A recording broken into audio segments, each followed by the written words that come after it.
നമസ്കാരം. പ്രമുഖ മാധ്യമ പ്രവർത്തകനായ ശ്രീകുമാറാണ് എൻ്റെ കൂടെയുള്ളത്. നമ്മൾ വോട്ടെടുപ്പൊക്കെ കഴിഞ്ഞു. ഇനി ജൂൺ 4-നാണ് വിധി അറിയാൻ വേണ്ടി കാത്തിരിക്കുന്നത്. പക്ഷേ ഇപ്പോഴും നമ്മൾ തർക്കങ്ങളിലാണ്. ആര് ജയിക്കും, ആര് തോൽക്കും, എന്തൊക്കെയാണ് കേരളത്തിലെ 20 മണ്ഡലങ്ങളിൽ സംഭവിക്കാൻ പോകുന്നത്. പ്രത്യേകിച്ചും ഈ ഓരോരോ രാഷ്ട്രീയ പാർട്ടികൾ അവരുടെ അവരുടെ കൂട്ടലും കിഴിക്കലുകളൊക്കെ തുടങ്ങി.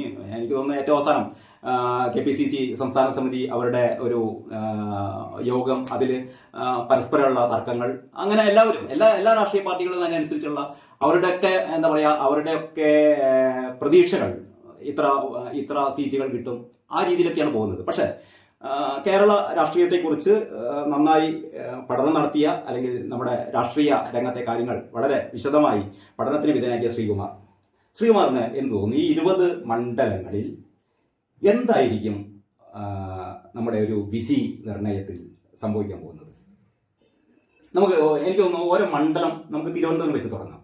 അതായത് ഇപ്പോഴത്തെ അവസ്ഥയിൽ ഈ തിരഞ്ഞെടുപ്പിൻ്റെ പ്രത്യേകത, ഇപ്പോൾ തിരുവനന്തപുരം മുതൽ കാസർഗോഡ് വരെയുള്ള 20 മണ്ഡലങ്ങളിൽ UDFൻ്റെയും LDFൻ്റെയും BJPയുടെയും സ്ഥാനാർത്ഥികൾ നമ്മൾ മത്സരിച്ചത് കണ്ടിട്ട് അവർ എന്താണോ പറഞ്ഞത് അത് വെച്ചുകൊണ്ടുള്ള ഒരു നിഗമനത്തിലാണ് നമ്മൾ എത്തുക.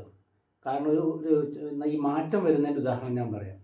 ഇപ്പം നമ്മൾ സാധാരണ ഇതിൽ രാഷ്ട്രീയ നിരീക്ഷണം നടത്തുമ്പോൾ രാഷ്ട്രീയ കക്ഷികളെ, നേതാക്കൾ, പിന്നെ പൊതുപ്രവർത്തകർ, പൊതുജനങ്ങൾ, അഭിപ്രായ സ്വരൂപകർ, ഇവരൊക്കെ പറയുന്ന കാര്യങ്ങൾ വെച്ചുകൊണ്ടാണ് നമ്മൾ കാര്യങ്ങൾ നമ്മളുടെ ഒരു നിരീക്ഷണത്തിലെത്തുക. പക്ഷെ ആ നിരീക്ഷണം തെറ്റാനുള്ള ഒരു തെറ്റിയ കഥ ഞാൻ പറയാം. വസ്തുത, കഴിഞ്ഞ 2019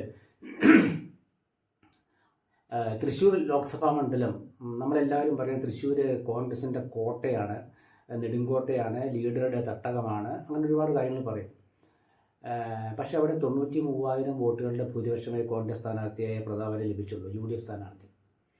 മറിച്ച് തോൽക്കുമെന്ന് കരുതിയ തൊട്ടടുത്തുള്ള കമ്മ്യൂണിസ്റ്റ് മണ്ഡലമായ ആലത്തൂരിലെ 1,60,000 വോട്ടുകളുടെ ഭൂരിപക്ഷം ജയിച്ചു. അപ്പം നമ്മളുടെ നിഗമനം എവിടെ, നമ്മുടെ നിരീക്ഷണം എവിടെ, ജനങ്ങളുടെ തീരുമാനം? അന്ന് ഒരു രസകരമായ കാര്യം, രമ്യ നമ്മുടെ നാട്ടുകാരിയാണല്ലോ, കോഴിക്കോട്ടുകാരി. അപ്പം ഞാൻ സ്വാഭാവികമായിട്ടും പാലക്കാട് ജില്ലയിലെ നമ്മുടെ മാധ്യമ സുഹൃത്തുക്കളോടൊക്കെ സംസാരിച്ചിരുന്നു.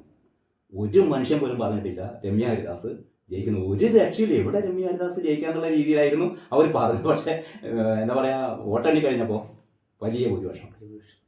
അതുപോലെ തന്നെ നമ്മൾ വിചാരിക്കാത്ത വടകര മണ്ഡലം, പാലക്കാട് മണ്ഡലം, ഇങ്ങനെ CPMൻ്റെ വളരെ ശക്തി ദുർഗമെന്ന് കരുതുന്ന പല മണ്ഡലങ്ങളിലും അപ്രതീക്ഷിതമായൊരു മുന്നേറ്റം ഉണ്ടായി UDFന്.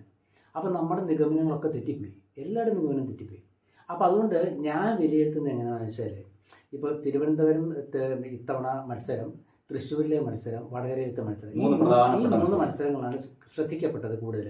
അതിന് പ്രധാന കാരണം എന്ന് വെച്ചാൽ തിരുവനന്തപുരത്ത് കേന്ദ്രമന്ത്രി രാജീവ് ചന്ദ്രശേഖരൻ വന്നു, ശശി തരൂർ നിലവിലെ സ്ഥാനാർത്ഥി.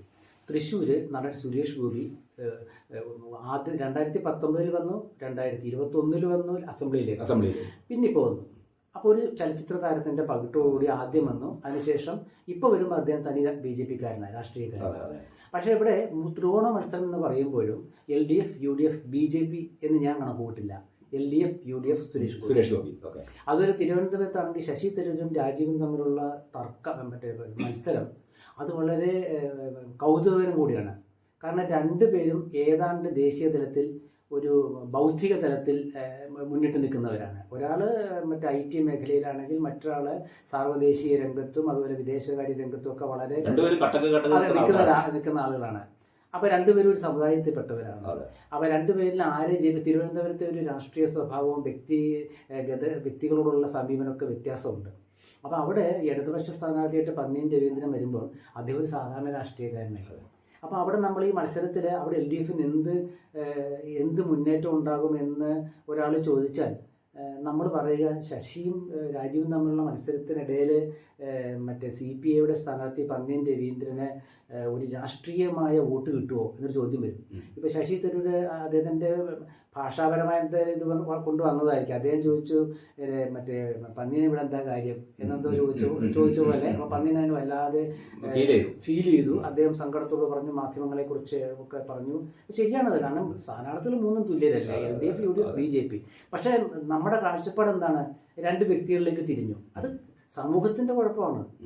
എന്നുവെച്ചാൽ രാഷ്ട്രീയ കക്ഷികളെ ഫോക്കസ് ചെയ്യുന്നതിന് പകരം നമ്മൾ വ്യക്തികളെ ഫോക്കസ് ചെയ്തു. അപ്പൊ തൃശ്ശൂർ ഇപ്പം മറ്റേ ആദ്യം പ്രതാപം വന്നു, പ്രതാപം വന്നപ്പോൾ സുനിൽകുമാർ വന്നു, രണ്ടുപേരും തൃശ്ശൂർക്കാരായി.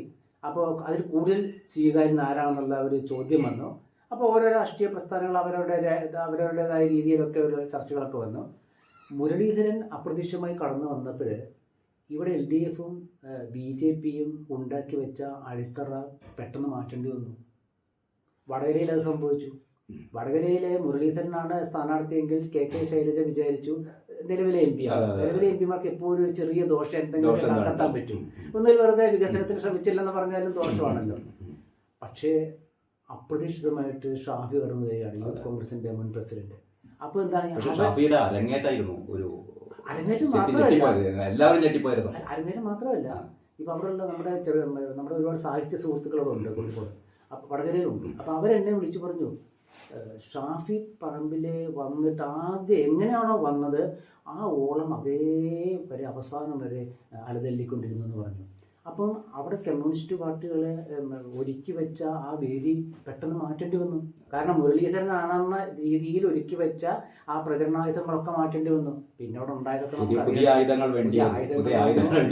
ആയുധങ്ങളില് മറ്റേ മൂർച്ച പോയി. പിന്നെ മാത്രമല്ല, അതൊരു നമുക്കൊന്നും ഇഷ്ടമല്ല, നമ്മളൊന്നും പ്രതീക്ഷിക്കാത്ത രീതിയിലേക്ക് അതിപ്പോ എന്താന്ന് വെച്ചാൽ, പക്ഷെ നമ്മൾ അപ്പോഴും നോക്കുമ്പോഴിപ്പോൾ നമ്മളുടെ ശൈലജ ടീച്ചർക്ക് ഒരു വലിയ സ്ഥാന സമൂഹത്തിൽ ഉണ്ടായിരുന്നു. അപ്പം ആ ഒരു രീതിയിലുള്ള മത്സരമാണ് നമ്മൾ പ്രതീക്ഷിച്ചത്. പക്ഷേ രാഷ്ട്രീയ കക്ഷികളാകുമ്പോൾ അവരുടെ ആയുധങ്ങളൊക്കെ അവസാനം വേറെ രീതിയിലേക്ക് എടുക്കും. ഇപ്പോൾ ഈ നമ്മളുടെ ഒരു വീഡിയോയെക്കുറിച്ചൊരു ചർച്ച വന്നു. ആ ചർച്ച വന്നപ്പോൾ ടീച്ചർ ആദ്യം പറഞ്ഞു എന്നെക്കുറിച്ചുള്ള ഇങ്ങനെ ഒരുപാട് വീഡിയോ ഉണ്ട്, മോർഫ് ചെയ്ത വീഡിയോ ആദ്യം പറഞ്ഞു, പിന്നെ ചിത്രം ഉണ്ടെന്ന് പറഞ്ഞു. ഇതൊക്കെ പറഞ്ഞ അവസാനം ടീച്ചർ പറഞ്ഞു ഞാൻ വീഡിയോ ഒന്നും പറഞ്ഞിട്ടില്ല. പക്ഷെ അതിനുശേഷം പിന്നെ ഗോവിന്ദമാഷ പറഞ്ഞുകൊണ്ട് പാർട്ടി സെക്രട്ടറി പറയാൻ വീഡിയോ ഉണ്ടെന്ന്, സ്ഥാനാർത്ഥി പറയാനില്ല എന്ന്. സ്ഥാനാർത്ഥി മാത്രമല്ല, കേന്ദ്ര കമ്മിറ്റി അംഗമാണ് CPMന്റെ.